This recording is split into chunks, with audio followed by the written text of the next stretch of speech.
Velkommen til Fuglatotten. I dag får vi at ta seg om en særstakken og kjølsammen gest som vi kjører i førjen nå i hest. Hette en gestor som Silas særlig spenter på, nemlig at han krita, kvita og haperslige snøoklan. Ja, det må jeg si. Snøoklan en kjølsammen gestor i førjen.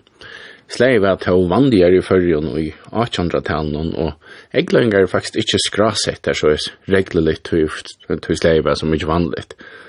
Og Finn Salmonsen, han sier med landa at en større innras var i 1955. Snøoklan øye vujum i Ørste Skøtjen, og ståner ferast alt etter at kom de til føye. Og som jeg det så at større innras sånn for boet.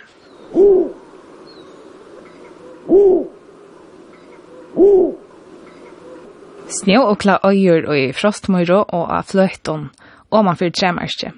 Og i førjen satt hun ofta slengt oppi i fjøtlene. Hun vøyer bare i møys og andre gnator, og fuklar som til dømes enter og gas, og teker også en froskdør og smakkikt omframt allkjensrea. Og snøokla en stor og hillig okla, og næst største okla i Europa, ved noe fløye på halvan annan meter. Hon helt kvitt, vi golon eion og tjukkom bøynon. Gammal stedje mest som øynligt kvitter, og bøvan kvitt vid dimmon røypon om brinkene i besøyne skatlan. Ungfokler nekka dimmare, men hever til helt kvitt anlit. Ja, og jeg har glett meg til hendan totten, så jeg var 15 år gammal første for jeg rønte jeg suttjene snøvågløyen jeg var i Norrlig i Danmark, og i førnekker vi måneden. Og da vi kom til Øtje, så vi også kvitt av noen peler som flere kilometer vekk. Men ja, vi måtte slippe nærre til, så vi kortet, og så kom et ordens all, og da vi kom ut til peler, så var det ikke kvitt av pelene. Det rundt jeg, tror jeg, 4 ferier, køyre, så det utan så ikke snøvoklene, og så var jeg hjemme i ferie, og tann dagen i første sted, så vundet snøvokler bort vi som boet, faktisk fær, men takk for hvor dagen Arne kom atter.